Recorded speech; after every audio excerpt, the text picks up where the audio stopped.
आज हम बात करेंगे लकी सीमेंट के ऊपर। लकी सीमेंट हमारी टॉप 2025 की एक टॉप पिक थी और जहां पे पिछले साल मार्केट ने 60% की परफॉर्मेंस दी, वहीं पे लकी सीमेंट ने आउटस्टैंडिंग 100% की परफॉर्मेंस दी। लेकिन देखना यह है कि क्या 2026 में भी लकी सीमेंट इस तरह की परफॉर्मेंस दे पाएगा या नहीं। तो इसके लिए आप लोगों ने वीडियो को एंड तक देखना है और थोड़ा सा हम ये जानने की कोशिश करेंगे कि इस टाइम लकी सीमेंट जो है ओवर वैल्यूड है या अंडर वैल्यूड है।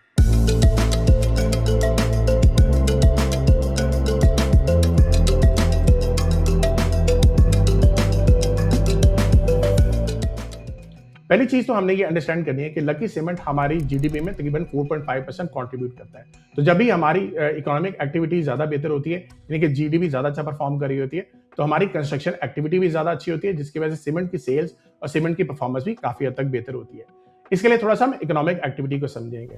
जहां पे हमारे मुल्क के अंदर जब भी एक्सपेंसिव पॉलिसीज आती हैं, यानी कि इंटरेस्ट रेट को कट किया जाता है, तो उसकी वजह से बड़ी बड़ी कंपनी जो है जाके बैंक से लोन लेती हैं और जब लोन लिया जाता है तो प्रोडक्शन ज्यादा होती है। तो जब प्रोडक्शन ज्यादा होती है तो उसकी वजह से इकोनॉमिक एक्टिविटी ज्यादा होती है। जब इकोनॉमिक एक्टिविटी ज्यादा होती है तो बड़ी बड़ी कंपनी जो है काफी लोगों को हायर करती है और जब लोगों के पास पैसा आता है तो वो स्पेंडिंग की तरफ फोकस करते हैं। और अब यहाँ पे आप समझ सकते हैं कि पाकिस्तानियों के पास जब भी पैसा आता है तो सबसे पहले वो कोशिश करते हैं या तो कोई बाइक खरीद ली जाए, या तो कोई गाड़ी खरीद ली जाए, या तो फिर कोई घर खरीद लिया जाए। तो जब भी घर बनाने के ऊपर फोकस होगा तो आपकी कंस्ट्रक्शन की एक्टिविटी ज्यादा बढ़ जाएगी, जिसकी वजह से सीमेंट की सेल्स भी अच्छी हो जाती है और सीमेंट की परफॉर्मेंस भी बेहतर हो जाती है। यहाँ पे हमारी टीम ने मिलकर एक काम किया है, तो यहाँ पे आप लोगों को 4 डिफरेंट जोन्स नजर आ रहे होंगे। 2 जो है हमारे रेड जोन है और रेड जोन में जब भी हमारे इंटरेस्ट रेट ज्यादा ऊपर जाता है तो वहां पे हमारी जो केएसएन इंडेक्स की परफॉर्मेंस है वो काफी हद तक कम हो जाती है। और यहाँ पे आप देख सकते हैं कि सीमेंट की जो परफॉर्मेंस है वो आपकी केएसएन इंडेक्स से भी ज्यादा बुरा परफॉर्म करती है। और यहीं पे अगर आप ग्रीन जोन को ऊपर फोकस करें तो जब भी हमारे इंटरेस्ट रेट कम होते हैं तो उसकी वजह से हमारी इकोनॉमिक एक्टिविटी ज्यादा अच्छी होती है और केएसएन इंडेक्स भी ज्यादा अच्छा परफॉर्म करता है और ज्यादा प्रोबेबिलिटी यही होती है कि हमारे जो सीमेंट की परफॉर्मेंस है वो केएसएन इंडेक्स से भी ज्यादा बेहतर हो जाती है। यहाँ पे वीडियो को मैंने 3 डिफरेंट पार्ट्स में कन्वर्ट किया है। पहला हम सीमेंट्स को इन जनरल देखेंगे कि कौन कौन से ऐसे फैक्टर्स हैं जो कि हमारी सीमेंट इंडस्ट्री के ऊपर ज्यादा कंट्रीब्यूट करते हैं। नंबर 2 हम लकी सीमेंट का बिजनेस एनालिसिस डिटेल में देखेंगे एंड नंबर 3 हम लकी सीमेंट की वैल्यू का अंदाजा करेंगे कि इस टाइम लकी सीमेंट की क्या वैल्यूएशन बनती है। पहली चीज हमें ये अंडरस्टैंडिंग करनी चाहिए कि हमारे सीमेंट की इंडस्ट्री जो है वो टोटल 82 मिलियन टन की एनुअल कैपेसिटी रखती है और पिछले 2 साल के अंदर हमने सिर्फ 40 मिलियन टन को ही यूज किया, यानी कि सिर्फ 50% यूटिलाइजेशन के ऊपर ये सीमेंट इंडस्ट्री चली थी। इसकी रीजन आप समझ सकते हैं कि पिछले 3-4 साल के अंदर हमारी महंगाई जो थी वो बहुत ज्यादा थी, जिसकी वजह से लोग जो है घर बनाने की प्रेफरेंस की बजाय नेसेसिटीज के ऊपर ज्यादा फोकस कर रहे थे। दूसरी रीजन यही थी कि हमारे पाकिस्तान के ऊपर आईएमएफ की कंडीशन की वजह से गवर्नमेंट टैक्सेस की कलेक्शन के ऊपर ज्यादा फोकस कर रही थी और जो गवर्नमेंट रिलेटेड जो आपके प्रोजेक्ट्स हैं जिसमें डेवलपमेंट प्रोजेक्ट्स वगैरह थे उसकी जो एक्सपेंसेस थे उसको भी काफी हद तक कट किया हुआ था। लेकिन अब जो है हमारा सिनेरियो थोड़ा सा डिफरेंट हो रहा है। अब देखा यह जा रहा है कि आपकी कंस्ट्रक्शन एक्टिविटी भी बढ़ रही है और सीमेंट की सेल में भी इजाफा नजर आ रहा है। यहाँ पे आप डाटा देख सकते हैं कि पिछले 7 महीने के अंदर नॉर्थ के जो प्लांट्स हैं उसमें पिछले साल के पर्सपेक्टिव से 12% जो है सीमेंट की सेल में इजाफा देखा जा रहा है। और नेक्स्ट ईयर जो है हम 4 ऐसे पॉइंट्स हैं जिसकी वजह से ये देखा जा रहा है कि सीमेंट की सेल के अंदर इजाफा होगा। नंबर 1 पिछले 4 साल के अंदर अगर आप देखें तो हमारी सीमेंट की जो डिमांड थी वो काफी हद तक कम थी। अब ये देखा जा रहा है कि हमारी डिमांड जो है वो एकदम से बहुत अच्छी रहेगी। नंबर 2 जो हमारी इन्फ्लेशन थी जो कि एक टाइम के अंदर 40% पे जा चुकी हुई थी, अब जो है वो हमारी सिंगल डिजिट्स में आ चुकी है। अब लोगों के पास थोड़ा सा पैसा ज्यादा अगर इकट्ठा होगा तो वो घर बनाने के ऊपर फोकस करेंगे। नंबर 3 लोअर इंटरेस्ट रेट, जो ऑलरेडी आपने देख लिया कि इंटरेस्ट रेट जब नीचे जाते हैं तो हमारी सीमेंट्स की सेल ज्यादा अच्छी रहती है। नंबर 4 फिस्कल कंसोलिडेशन जो हमारे पिछले 4 साल के अंदर थी, जिसकी वजह से आईएमएफ के कहने के ऊपर हम टैक्सेस के ऊपर जो ज्यादा फोकस कर रहे थे और डेवलपमेंट प्रोजेक्ट्स के ऊपर कम फोकस कर रहे थे, अब जो है आने वाले वक्त के अंदर हो सकता है गवर्नमेंट जो है वो डेवलपमेंट प्रोजेक्ट्स के ऊपर ज्यादा कंट्रीब्यूट करे, जिसकी वजह से सीमेंट्स की सेल्स और सीमेंट्स की परफॉर्मेंस भी ज्यादा बेहतर हो। अब हम बात करते हैं important things to consider for cement sector. Number 1 cements are highly cyclical. तो ये ऑलरेडी हमने बहुत डिटेल में डिस्कस कर लिया कि इंटरेस्ट रेट के साथ सीमेंट्स का बहुत जबरदस्त कनेक्शन है। जब इंटरेस्ट रेट नीचे जाएंगे सीमेंट्स की सेल ज्यादा ऊपर जाती है और जब इंटरेस्ट रेट ऊपर जाते हैं तो सीमेंट्स की सेल जो है वो काफी हद तक कम हो जाती है। Number 2 north and south have different dynamics, location matters. ये बहुत इंपॉर्टेंट पॉइंट है और इसको समझने के ऊपर आपने ज्यादा फोकस करना है। सबसे इंपॉर्टेंट चीज ये है कि आपके जो सीमेंट्स की बोरियां होती हैं वो आप समझ सकते हैं एक ऐसी कमोडिटी है जो कि बहुत ज्यादा हैवी होती है और इसको ट्रांसपोर्ट करने के ऊपर, यानी कि एक लोकेशन से दूसरी लोकेशन पे ले जाने के ऊपर बहुत ज्यादा ट्रांसपोर्टेशन कॉस्ट भी आती है। तो इस वजह से जितनी भी बड़ी बड़ी कंपनीज होती हैं, जो सीमेंट प्लेयर्स होते हैं, उनकी कोशिश होती है कि अपने जो प्लांट्स हैं उनको ऐसी जगहों पे लगाया जाए जहां पे डिमांड जो है वो सीमेंट की ज्यादा हो और लोकेशन वाइज जो है उनको ज्यादा ट्रांसफर भी ना करना पड़े, ठीक है। तो इस वजह से नॉर्थ के प्लांट्स और साउथ के प्लांट्स के आप डायनामिक्स डिफरेंट देख सकते हैं। नॉर्थ के डिफरेंट, जाहिर सी बात है, जो भी आपकी सीमेंट्स बनेगी वो साउथ के अंदर आप सेल नहीं कर पाओगे क्योंकि आपकी जो ट्रांसपोर्टेशन कॉस्ट है वो इतनी ज्यादा आएगी। सिमिलरली जब भी आपके रॉ मटेरियल्स को फोकस किया जाता है, यानी कि रिचर्ड बे कोल को आप साउथ अफ्रीका से यहाँ पर जब ट्रांसपोर्ट करते हैं तो नॉर्थ वाले प्लांट्स को निस्बतन लोकेशन की वजह से ज्यादा एक्सपेंसिव पड़ता है और साउथ प्लांट्स को थोड़ा सा निस्बतन सस्ता पड़ता है। तो इस वजह से नॉर्थ के प्लांट्स जो है वो रिचर्ड बे कोल के साथ साथ अफगान कोल और लोकल कोल के ऊपर भी ज्यादा फोकस करते हैं। इसके अलावा जो है साउथ प्लांट्स को समझ सकते हैं कि साउथ प्लांट्स में जब नून वीक के दौर के अंदर सीपैक के अंदर जो डेवलपमेंट देखी जा रही थी और उसके अंदर बहुत ज्यादा कंपनीज ने फोकस किया कि हम भी साउथ साउथ के अंदर प्लांट्स लगाए जाएं ताकि इस जो एक्सपेंशन है उससे भी बेहतरी लाई जाए। लेकिन हुआ ये कि वो जो सीपैक की एक्टिविटी निस्बतन कम होगी जिसकी वजह से ये प्लांट्स तो बन गए, लेकिन इन्होंने फाइनेंस कॉस्ट बहुत ज्यादा ली हुई थी जिसकी वजह से थोड़ा बहुत इश्यूज कुछ कंपनी साउथ प्लांट्स में फाइनेंस वाइज अभी भी मौजूद है। लेकिन जहां पे ये एक डिसएडवांटेज चल रहा है वहां पे एक एडवांटेज ये भी है कि साउथ प्लांट जो है वो एक्सपोर्ट भी कर सकते हैं, ठीक है। तो यहाँ पे कई सिनेरियो में देखा गया 30 to 40% ऑफ द जो आपकी सीमेंट्स की प्रोडक्शन हो रही थी पिछले एक साल के अंदर यही कंपनी जो है एक्सपोर्ट भी कर रही थी। लेकिन यहाँ पे एक चीज और भी समझनी है कि जो आप एक्सपोर्ट करते हैं वहां पे आप इंटरनेशनल जो बाकी प्लेयर्स हैं उनके साथ भी आपका कंपटीशन हो रहा होता है। तो हम यहाँ पे जितनी भी एक्सपोर्ट की जाती है उसमें मार्जिन निस्बतन काफी हद तक कम होता है। Number 3 is cost of coal. Coal जो है एक बहुत इंपॉर्टेंट इंग्रेडिएंट है in the manufacturing of cement, ठीक है। तो यहाँ पे देखा जाता है कि 1 टन ऑफ कोल जो है वो तकरीबन आपका 7 टन ऑफ सीमेंट बनाता है। सीमेंट जो है वो रिचर्ड बे कोल के ऊपर ज्यादा फोकस करते हैं और रिचर्ड बे कोल जो है वो अगर आप इसके इंग्रेडिएंट्स देखे थे वो सीमेंट इंडस्ट्री के लिए सबसे बेनिफिशियल है। लेकिन रशिया यूक्रेन वॉर जब आपकी 2022 में हो रही थी उस टाइम पे रिचर्ड बे कोल की प्राइसेस एक्सट्रीमली हाई चली गई थी जिसकी वजह से जो जितने भी सीमेंट की इंडस्ट्रीज हैं वो काफी हद तक उनको नुकसान भी हुआ, परफॉर्मेंस भी बहुत बुरी हुई और सबने फोकस किया कि अफगान या लोकल कोल के ऊपर ज्यादा फोकस किया जाए। तो यहाँ पे आप देख रहे हैं कि 2022 में रिचर्ड बे कोल, अफगान कोल और लोकल कोल के दरमियान जो स्प्रेड है वो काफी हद तक ज्यादा था और कई सूरत हाल में कुछ कंपनीज ने लोकल कोल के ऊपर ज्यादा फोकस किया क्योंकि अफगान कोल और लोकल कोल के दरमियान भी थोड़ा सा स्प्रेड अफगान कोल का ज्यादा था।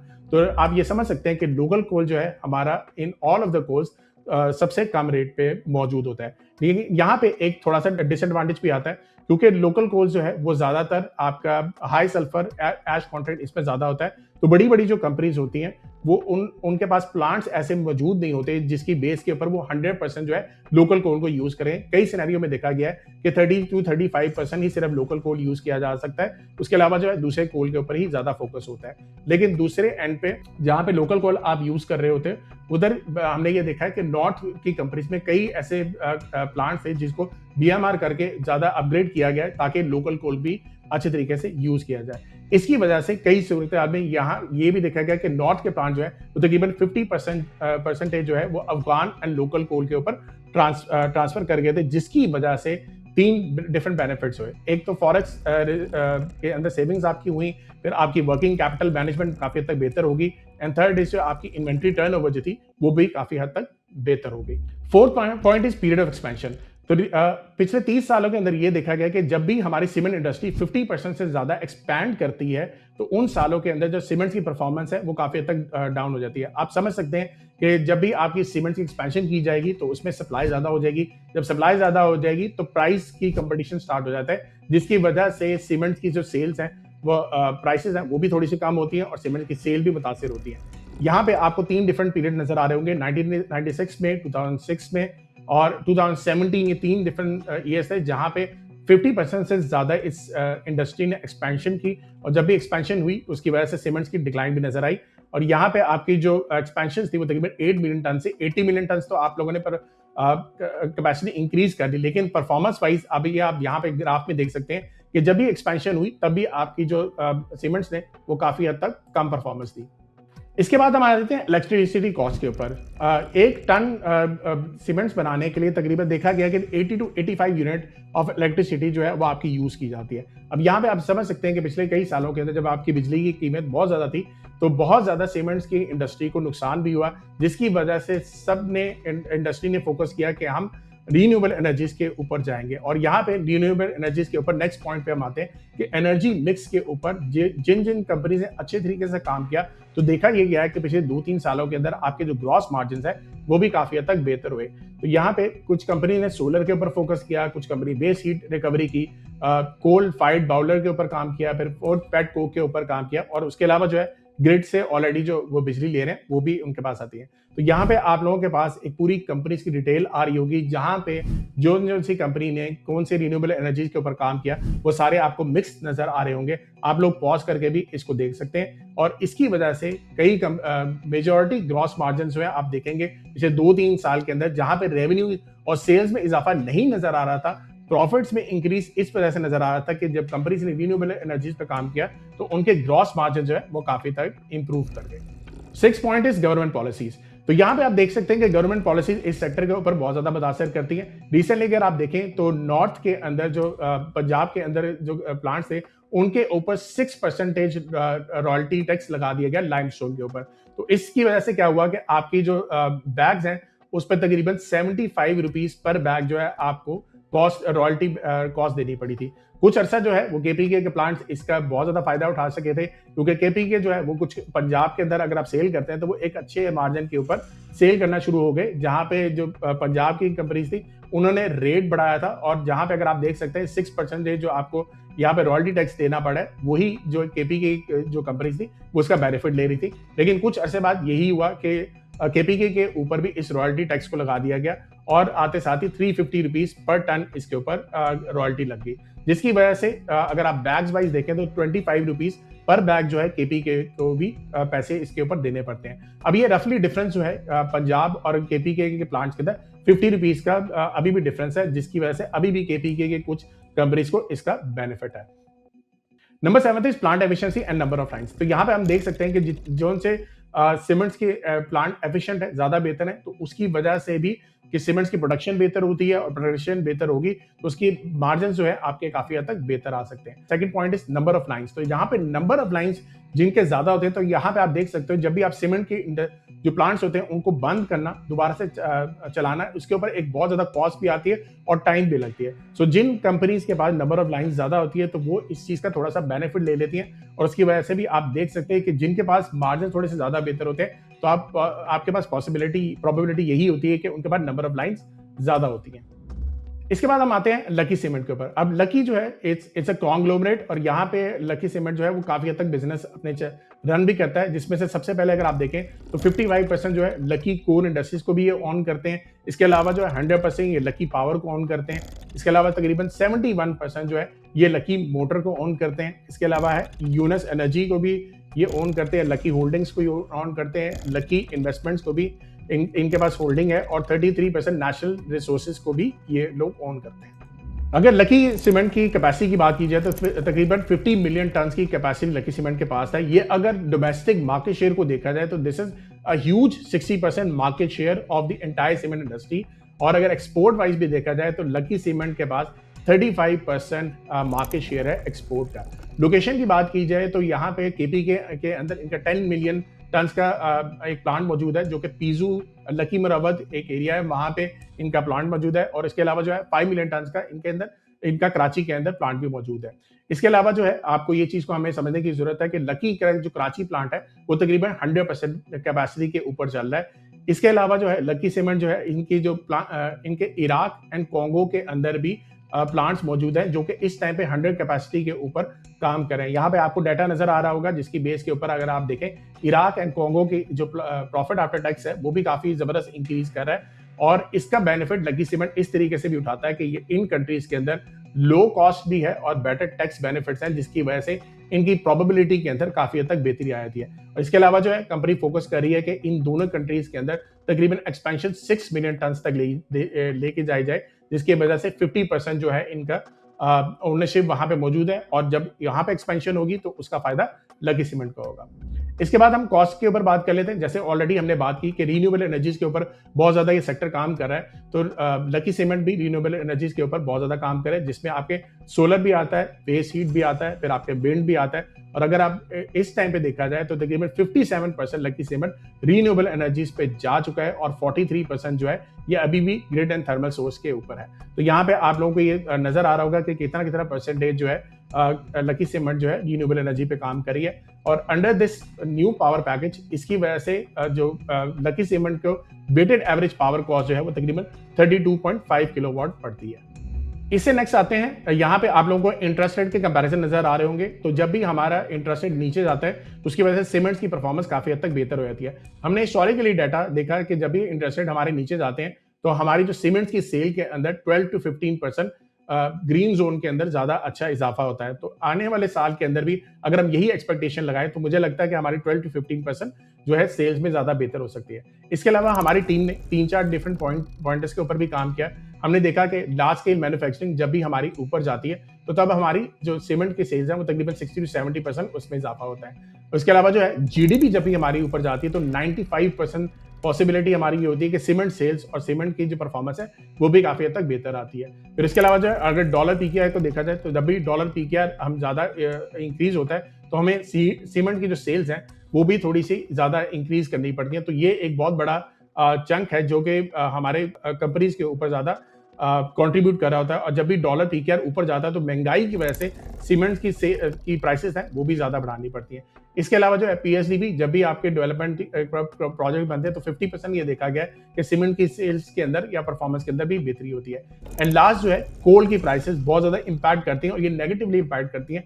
देखा ये गया कि जब भी कोल की प्राइसेस ज्यादा बढ़ती हैं तो 50% चांसेस आपके ये होते हैं कि आपकी जो सीमेंट की सेल्स हैं या प्रॉफिट्स हैं वो भी काफी हद तक कम हो जाते हैं। अब यहाँ पे हम लकी सीमेंट की थोड़ी सी वैल्यूएशन को निकालते हैं, जहाँ पे 2025 में फिस्कल ईयर में 174 बिलियन की आपकी सेल थी। अब एक्सपेक्टेशन हम ये कर रहे हैं कि नेक्स्ट ईयर जो है हमारी सीमेंट्स में तकरीबन 15% सेल्स में इजाफा होगा।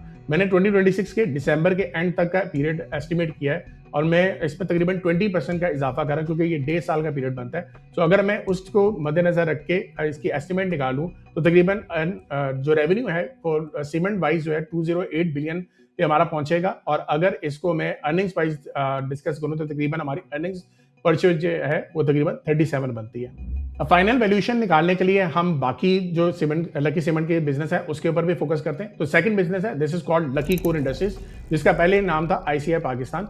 2012 के अंदर लकी सीमेंट ने इसकी एक्विजिशन की और 2024 के अंदर लकी कोर इंडस्ट्री ने फाइजर के साथ एसेट परचेज एग्रीमेंट किया, जिसकी वजह से फाइजर के जितने भी प्रोडक्ट्स हैं अब जो है लकी कोर इंडस्ट्रीज के अंडर आते हैं। लकी कोर इंडस्ट्रीज 5 डिफरेंट सेगमेंट्स में काम करता है। Number 1 pharma sector, number 2 soda ash sector, number 3 polyester stable fibre, number 4 animal health and 5th is chemical.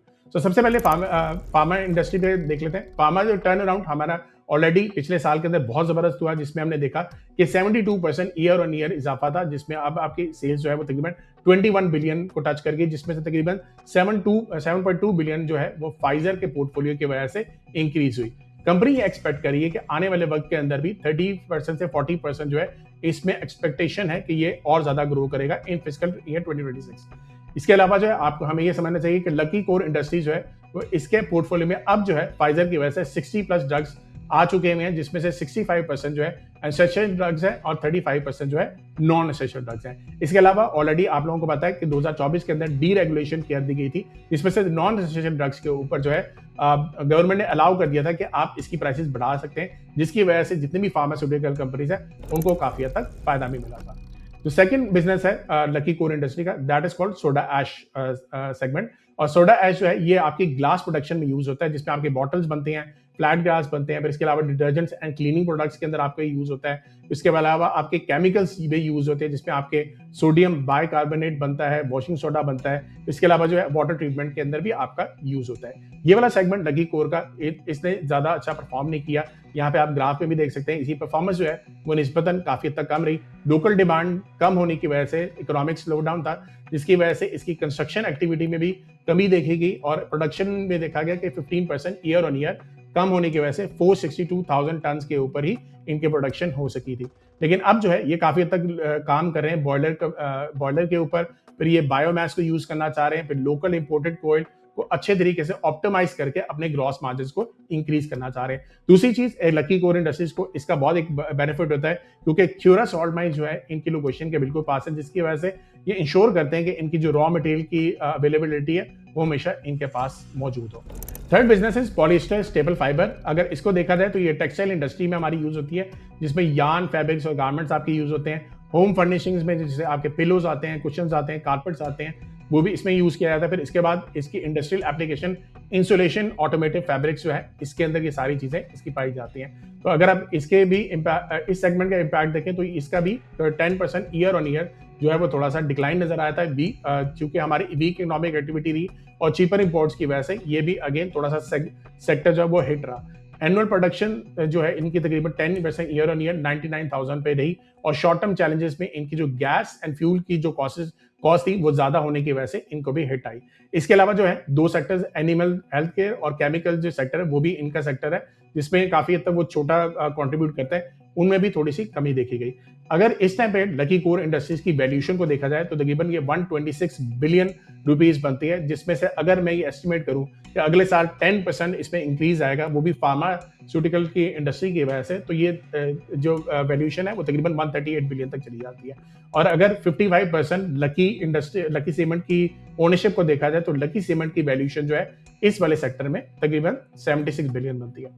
इसके बाद हम थर्ड बिजनेस पे आते हैं, that is called lucky motor. Already आप लोगों ने देखा है कि पाकिस्तान के अंदर जो ऑटोमोटिव पॉलिसी लाई गई थी उसकी वजह से बहुत ज्यादा इंसेंटिव दिए गए थे कि बड़ी बड़ी कंपनी जो है ऑटोमेटिव कंपनी बाहर से यहाँ पे आके अपने ऑपरेशंस को लेके आए, और जिसकी वजह से हम उनको जो भी इंपोर्ट की जाती है उनके ऊपर सीक्रेट किट्स वगैरह के ऊपर इंपोर्ट्स कम दी जाएंगी। इसी चीज को मद्देनजर रखते हुए लकी सीमेंट ने इसका फायदा उठाया। 2017 के अंदर लकी मोटर कंपनी को यहाँ पे लॉन्च किया, जिसकी वजह से किया के साथ पार्टनरशिप करके यहाँ सीकेडी ऑपरेशंस को 2019 में स्टार्ट किया गया। यहाँ पे आपको इस चीज को समझना होगा कि किया जो है वो थर्ड लार्जेस्ट ऑटोमोबाइल ग्रुप है इन द वर्ल्ड, और ये बिलोंग करते हैं ह्यूंडई मोटर ग्रुप को। इसके अलावा प्यूगा जो है ये भी लकी मोटर जो है इसको डील करता है, ये बिलोंग करती है स्टेलेंटिस ग्रुप, जो कि फोर्थ लार्जेस्ट ऑटोमोबाइल ग्रुप है इन द एंटायर वर्ल्ड, ठीक है। और लकी मोटर ने 2022 के अंदर अपने सैमसंग फोन्स को भी मैन्युफैक्चरिंग करना स्टार्ट कर दिया, और रिसेंटली अगर आप डाटा देखें तो पिछले एक साल के अंदर 100% की जो प्रोडक्शन है वो पाकिस्तान के अंदर इसमें इंक्रीज की गई, और तकरीबन जो सैमसंग की मैन्युफैक्चरिंग 1.8 मिलियन फोन्स तक भी यहाँ पे की गई थी। अच्छा, अब यहाँ पे थोड़ा सा नंबर्स की बात कर लेते हैं। लकी मोटर्स के पिछले एक साल के अंदर 8,000 से 9,000 की गाड़ियां जो है वो सेल हुई, जिसकी वजह से अभी आप यहाँ पे देख सकते हैं कि कुछ यहाँ पे गाड़ियों के नाम भी आपके पास लिखे आ रहे हैं, जिसमें आपके पिकांटो है, स्टोनिक है, आपकी स्पोर्टेज है, और भी गाड़ियां जितनी भी अवेलेबल हैं, यह कि यहाँ पे उनकी प्राइसेस वगैरह भी लिखी हुई नजर आ रही है। अच्छा, यहाँ पे मैंने अपने एंड पे तो कुछ एस्टिमेट किया कि लेट्स सपोज अगर हमारे छोटी सेडान कैटेगरी के अंदर हम गाड़ियों का एस्टिमेट लगाएं तो तकरीबन ये आपकी 50 प्रोबेबिलिटी बनती है, और अगर आप प्राइस पर यूनिट तकरीबन 5 मिलियन को एस्टिमेट रखें, फिर उसके बाद जो हमारी सेकंड कैटेगरी जो है उससे बड़ी गाड़ी की बनती है वो तकरीबन 30% उसकी मैं एस्टिमेट करूं, जिसकी एक रफ एस्टिमेट जो है 1 मिलियन बनती है, और जो हायर कैटेगरी आती है उसमें 20% प्रोबेबिलिटी हमारा लगाया जाए, और जिसकी रफली प्राइस 15 मिलियन अगर हम ऐड करें तो इसकी रफ जो आपके लकी मोटर के रेवेन्यू की प्राइस बनती है, दिस इज अराउंड 68 बिलियन, ठीक है। अच्छा, अब इसके ऊपर हम एक प्राइस टू सेल्स रेशियो एक होती है उसको हम यूज कर सकते हैं। रिसेंटली हिस्टोरिकली अगर देखा गया कि इस इंडस्ट्री में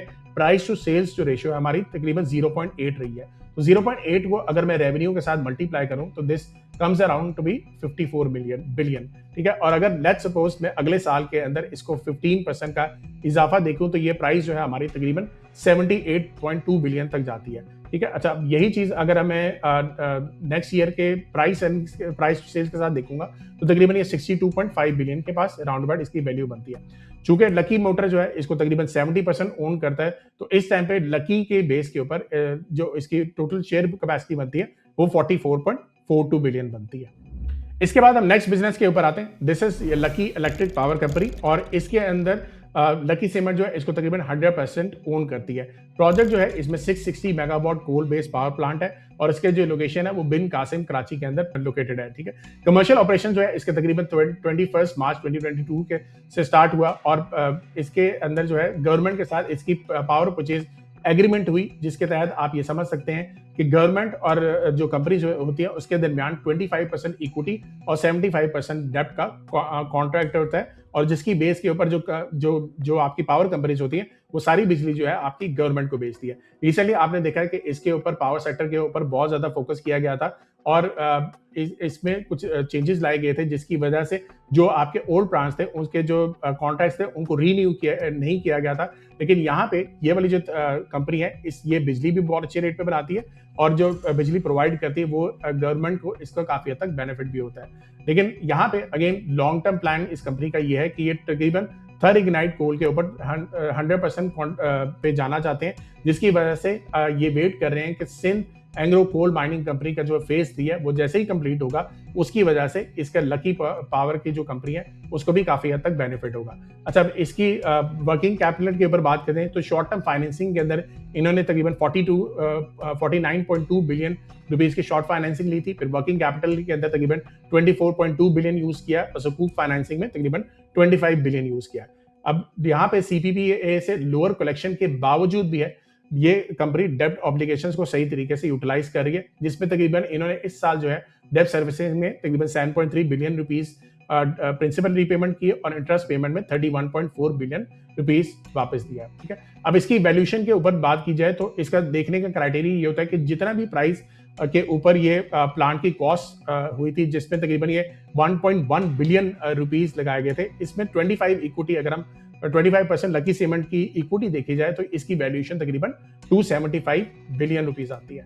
अब इसके बाद हम फोकस करते हैं, लकी सीमेंट के पास ऑलरेडी बहुत ज्यादा कैश मौजूद है, और कैश जो है ये कहीं ना कहीं अपना यूटिलाइज करना चाह रहा है। तो रिसेंटली अगर आपने देखा है कि इनकी एनुअल रिपोर्ट में भी ये शो हो रहा है कि कंपनी जो है नेशनल रिसोर्सेज लिमिटेड जो है एक इदारा है इन जो कि माइनिंग प्रोजेक्ट के ऊपर काम करता है, तो इनका फोकस ये है कि जो कैश एक्स्ट्रा है ये माइनिंग सेक्टर के ऊपर ज्यादा कंट्रीब्यूट करें। इसमें लकी सीमेंट का तकरीबन 33.3% स्टेक जो है वो शामिल है, और इनका जो कोर बिजनेस है वो पाकिस्तानी के प्रीमियम मिनरल के एक्सप्लोरेशन करना है, जिसके अंदर इनका फोकस है कि कॉपर एंड गोल्ड के ऊपर एक्सप्लोरेशन की जाए, और इसके अलावा जो है बेराइट, लेड एंड जिंक के जो मिनरल सेक्टर है इसके ऊपर भी फोकस किया जाए। रिसेंट डेवलपमेंट्स में देखा गया है कि चगाई के अंदर इन लोगों को लाइसेंस मिला है, जिसकी लोकेशन जो है वो आपकी रेकोडिक के पास भी है, और आगे जो है इसकी आउटलुक देखी जा रही है कि तकरीबन $100 मिलियन जो है ये इसके ऊपर एक्सप्लोरेशन लगाएंगे, जिसकी आउटलुक जो है आने वाले साल के अंदर एज एन रिटर्न के तौर पे इनकी काफी हद तक बेहतर रहेगी। ऑलरेडी आप देख रहे हैं रेकोडिक के अंदर जो प्रोजेक्ट्स हो रहे हैं,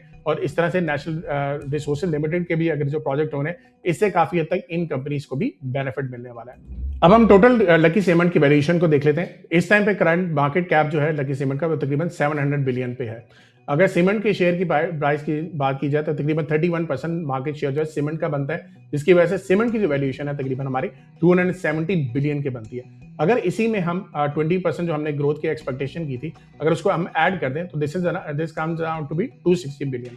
अच्छा, अब यहाँ पे लकी सीमेंट हमारी इस टाइम पे 8.5 प्राइस अर्निंग पे चल रहा है। यही प्राइस अर्निंग जो है हिस्टोरिकली देखी जाए तो लकी सीमेंट की ऑलमोस्ट तकरीबन 10 प्राइस अर्निंग पे भी रही है, और जब हमारा आउटलुक अच्छा होता है तो कंपनी इससे भी ज्यादा अच्छा परफॉर्म करती है। लेकिन 10 प्राइस अर्निंग्स को देखा जाए तो अगर आप उसको कंसिडर करें तो उसकी बेस के ऊपर इसकी जो वैल्यूएशन बनती है this is around comes around to be 306 billion.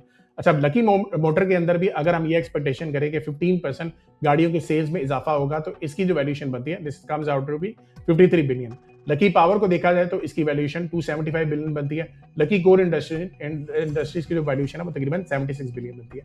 ये जो टोटल है इसको अगर हम देखे जाए तो तकरीबन ये हमारा 710 बिलियन बनता है। अगर इस टोटल वैल्यूएशन को भी अगेन हम 10 प्राइस अर्निंग्स पे लेके जाते हैं, जो कि इस टाइम 8.5 है, इसमें बाकी कंपनीज भी आपकी शामिल है, तो this turns around to be 835 billion. ठीक है, अच्छा, स्टॉक की प्राइस वाइज देखा जाए और अगर इसके नंबर ऑफ शेयर्स आउटस्टैंडिंग के साथ इसको डिवाइड किया जाए तो आपकी प्राइस जो है वो तकरीबन 570 के पास राउंड अबाउट बनती है, जिसका अपसाइड आप देख सकते हैं, और आप रिसेंटली 475 के साथ देखें तो रफली अबाउट 20% बनता है।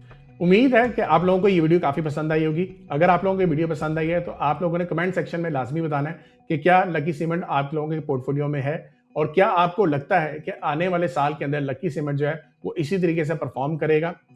और इसके अलावा जो है अगर आप लोगों को ये वीडियो पसंद है तो और आप ये सीखना चाहते हैं तो आप इन्वेस्टमेंट मास्टरी का जो कोर्स है उसके लिए आप लोग रजिस्टर कर सकते हैं। इसके अलावा जो है अगर आप लोगों को ऐसी कोई कंपनी लगती है जिसका एनालिसिस करना बहुत इंपॉर्टेंट है तो यहाँ पे आप कमेंट सेक्शन में बता सकते हैं, और नेक्स्ट कंपनी जो है आप लोगों की फरमाइश के ऊपर मैं एनालिसिस करूंगा। चलिए, सी यू इन अनदर वीडियो। सरमाया.com, जहां हर फैसला बने सरमाया।